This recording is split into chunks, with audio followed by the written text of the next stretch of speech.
Tonight, there is a growing memorial outside an Upper West Side apartment building where a nanny is accused of killing 2 children. Unbelievable. Just unbelievable. I can't imagine what the mother's feeling. They're investigating a horrific double murder in a wealthy New York City neighborhood. And as Terrell Brown reports, the victims are 2 small children. On a bright Thursday morning in October 2012, Lulu woke up in her bedroom on the Upper West Side of Manhattan, brushed her long sandy brown hair, and asked her mother if she could wear her favorite dress to school. She was 6 years old. She had no idea that this would be the last morning of her life. And she had no idea that the person who would end it was already inside her home, making breakfast in her kitchen. Her full name was Lucia Krim, but no one ever called her that. To her parents, her little sister, her baby brother, her teachers, and her friends, she was simply Lulu. Lulu with the long eyelashes, Lulu the artist, Lulu, the big sister who never stopped looking out for the smaller children around her. She had been born in San Francisco in 2006, the firstborn of Marina and Kevin Krim. Her father, Kevin, was a rising digital executive who would later become a senior vice president at CNBC.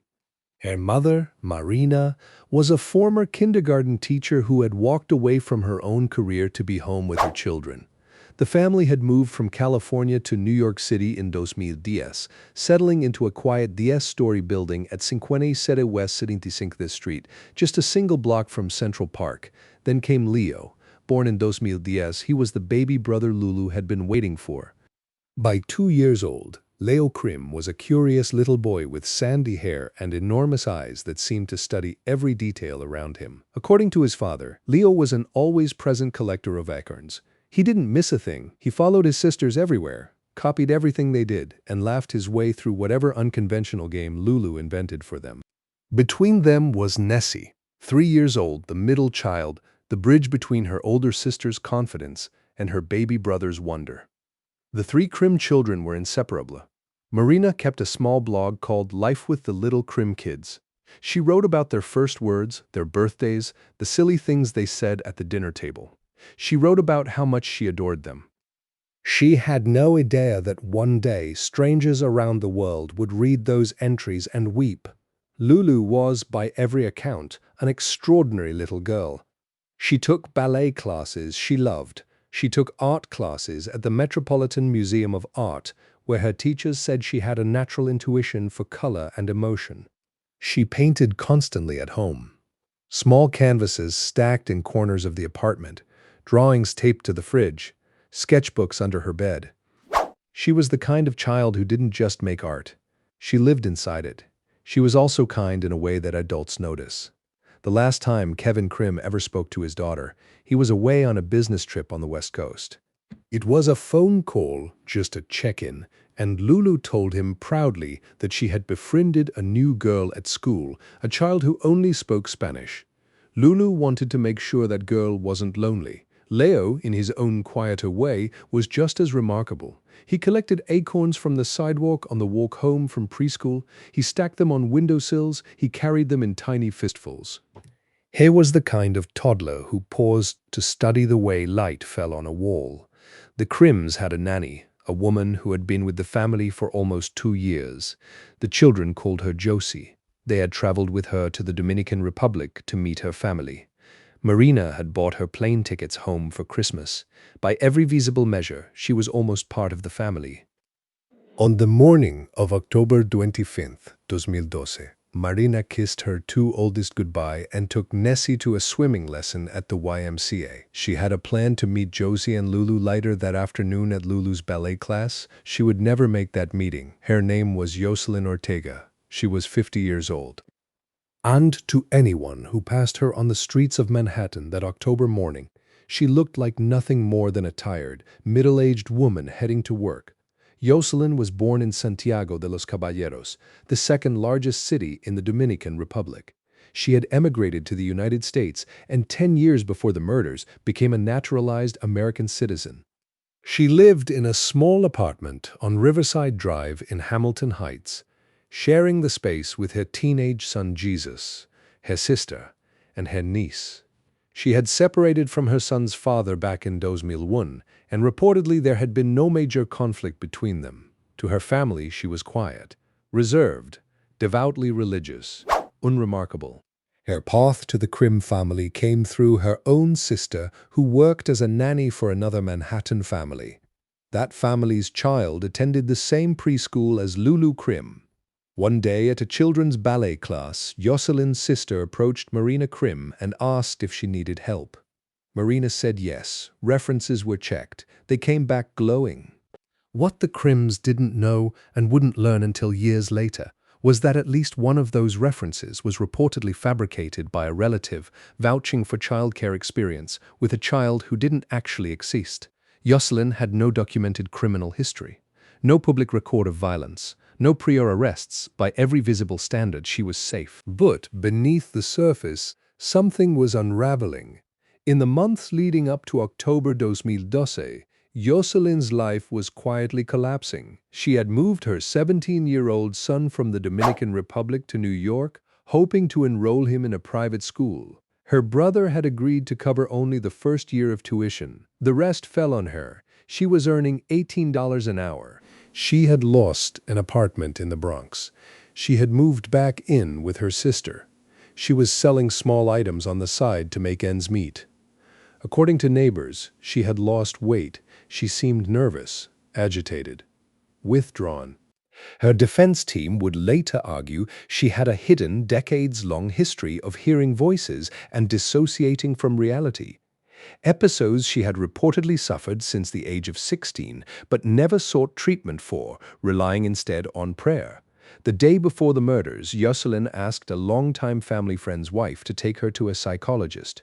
It was the only mental health appointment she had attended in roughly 30 years.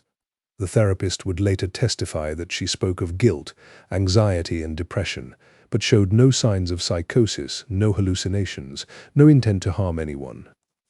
Around the same period, Marina Krim had reportedly suggested that Yoselin could earn extra income by helping with light housekeeping. According to investigators, Yoselin was furious. "I'm paid to watch the children," she allegedly said, "not clean up." A few weeks before the murders, Marina caught Yoselin looking at her with what she described as a strange, glaring expression. Marina called it pure evil. She brushed it off. She told herself she was imagining things. She wasn't. By the morning of October 25th, 2011, Yoselin Ortega had quietly made decisions no one around her could see. She had hung important personal documents on her bedroom doorknob. She had left her cell phone behind. According to prosecutors, she was putting her affairs in order. She kissed her son goodbye. She waved him off to school. And then she walked toward West 75th Street, toward two children who trusted her completely. The afternoon of October 25th, 2011, began like any other in the Krim household. Lulu went to school. Leo stayed with Josie. Marina took Nessie to her swimming lesson at the nearby YMCA. The plan was simple. Yoselin would pick Lulu up later, take her to ballet class, and meet Marina there at 5:30 p.m. A neighbor named Charlotte rode the elevator with Yoselin and the two children sometime that afternoon. She remembered telling Lulu how beautiful she was. She remembered the little girl giving her, in her own words, the biggest smile she had ever seen, and saying thank you. Charlotte said nothing seemed off about the nanny. Nothing felt wrong. Nothing at all. What happened next happened behind a closed apartment door where no one could see. According to prosecutors, Yoselin brought Lulu and Leo home and waited until she was completely alone with them. She walked into the kitchen. She selected 2 knives. She walked into the bathroom. Leo, 2 years old, was reportedly sleeping when the attack began. He suffered 5 stab wounds. Lulu, 6 years old, fought. Investigators would later count the wounds on her small body, more than 30 separate stab and slash injuries. The defensive wounds on her hands and arms told a story no parent should ever have to imagine. She had understood what was happening to her. She had tried to live. Their throats had been cut so severely that the first responders initially thought, in a horrifying moment, that the children might have been decapitated. Outside the building, the world kept moving. The doormen worked their shifts. Neighbors walked their dogs. Charlotte rode the elevator again, and from somewhere inside the building she heard what she later described as a primal scream, pure terror, unlike anything she had ever heard in her life. That scream came from Marina. Marina had arrived at the ballet studio at Cinco Treinta with 3-year-old Nessie, expecting to see Lulu and Josie. Neither was there. Her texts went unanswered. She rushed home. The apartment was dark, silent. Lulu's school bag sat in its usual place. Leo's stroller was parked exactly where it always was. She went back down to the lobby, asked the doorman if they had left. He said no. She went back up. Holding Nessie's hand, she walked from room to room. At the end of the hallway, she saw a thin line of light under the bathroom door. She opened it. Inside the bathtub were her children, stacked together, their small eyes open. Jocelyn was on the floor beside them, the two locked eyes. Then Jocelyn picked up a larger kitchen knife and began plunging it into her own throat. Marina ran. She clutched Nessie to her chest. She left the apartment screaming, a sound her own neighbor would later say was not human. The doorman, Glenn Loby, called 911. Marina's screams could be heard in the background of the recording. Police flooded the building within minutes. The building's superintendent told the first detective on scene that whatever was inside that apartment was, in his exact words, evil. Detective Soren Legum tried to perform medical aid on the children. There was no pulse. He rode it with the paramedics to the hospital anyway. He said later that you had to try everything humanly possible. Lucia and Leo Krim were pronounced dead at St. Luke's Roosevelt Hospital Center. Kevin Krim was in the air, flying home from a business trip on the West Coast. When he landed at John F. Kennedy International Airport, 2 plainclothes officers were waiting for him at the gate. They played him a voicemail his wife had left. All he could hear was screaming. By that night, a memorial had already begun to grow outside the building on West 75th Street. Strangers brought flowers, candles, stuffed animals, and handwritten notes. The Upper West Side had been broken open, and the question on every lip was the same. Why? By the time the first ambulance pulled away from West 76th Street that night, the investigation had already begun. But this was not the kind of case that required a manhunt. The killer hadn't run. She was lying on the bathroom floor beside her victims, bleeding from a self-inflicted wound in her own throat. Jocelyn Ortega was rushed to New York Presbyterian Hospital in critical condition. Her self-inflicted slash had missed every major artery and vein. She was sedated, intubated, and handcuffed to the bed under 24-hour police watch. 2 days later, she came out of her coma. She couldn't speak. The injury to her throat made that impossible, so she communicated by mouthing words and pointing letter by letter to an alphabet sheet held in front of her. Her first written statement to investigators was telling. She blamed Marina. She wrote that she had been overworked, that she had been asked to do 5 hours of cleaning per week. There was no remorse in her words. There was no mention of the children at all. In November 2011, Jocelyn was formally indicted on 2 counts of first-degree murder. Then began one of the longest pre-trial waits in modern New York City history. Over the next 5 years, she made approximately 90 court appearances. Her defense team fought relentlessly over her mental state. In 2016, Judge Gregory Caro offered her a plea deal 30 years to life over the prosecution's objections. She rejected it. Then, finally, in February 2018, 12 jurors were chosen. The trial began on March 1st in Manhattan's Supreme Court. The central question was never whether she had killed the children. Everyone, including her own defense team, conceded that she had. The question was why and whether she had been mentally well enough to be held responsible. Her defense argued that she had been suffering from severe psychosis, dissociation, and decades of untreated mental illness. They claimed she had told a psychiatrist after the killings that she felt the devil had entered her body and that voices had told her to kill. But the prosecution played footage of a separate interview in which Jocelyn was directly asked whether she had ever felt possessed by the devil. Her answer on tape was a clear and simple no. Asian District Attorney Courtney Groves told the jury that Jocelyn had planned the murders, selected the knives, waited until she was alone with the children, and slit their throats to silence their screams. Prosecutor Stuart Silberg later argued she had committed the act with full understanding of every stab, every slash. Marina took the stand and called Jocelyn a liar to her face. As she left the courtroom, she turned to the woman who had killed her children and said, "You're gross. You're disgusting." On another day, she shouted, "You're evil. You're evil." Kevin testified about saying goodbye to his children's bodies in the hospital. He described their long eyelashes, their perfect skin, the auburn tint of blood in their sandy brown hair that no amount of washing had fully removed. Jurors wept openly. One alternate juror asked to be removed entirely. After 7 weeks and 2 days of deliberation, the jury returned.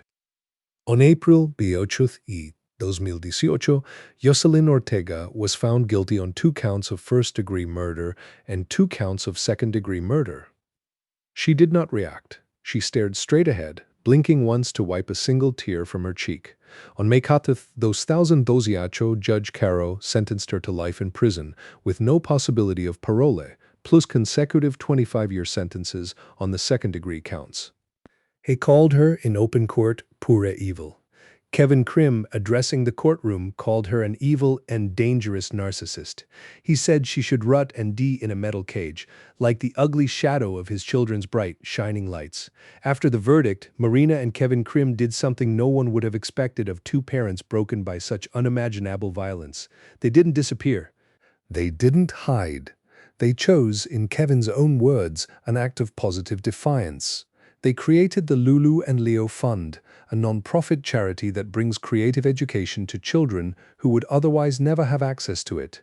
Within 2 years of its founding, the fund had already reached more than 2,300 children. Today, its flagship program, Choose Creativity, has touched the lives of over 24,000 children and nearly 1,000 quarter centers teachers across the country. Marina and Kevin built it because their daughter Lulu had lived for art and because they refused to let her light be extinguished with her. The Krims also fought for legislative change. In August 2018, Governor Andrew Cuomo signed Lulu and Leo's Law into effect, a New York state statute making it a crime for a person to submit falsified written information about themselves or someone else during a caregiver hiring process. It was inspired by the very lies that had placed Jocelyn Ortega inside their home.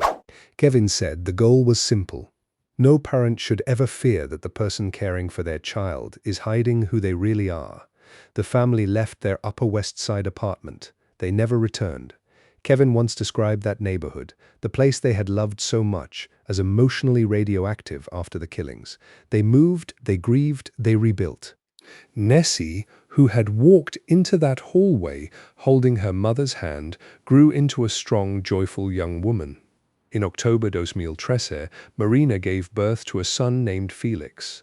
2 years later came Linus, their 5th child. Kevin has written about how each of his surviving children carries pieces of Lulu and Leo inside them, genetically, spiritually, eternally. Jocelyn Ortega is currently serving her sentence at Bedford Hills Correctional Facility, the maximum security women's prison in Westchester County, New York.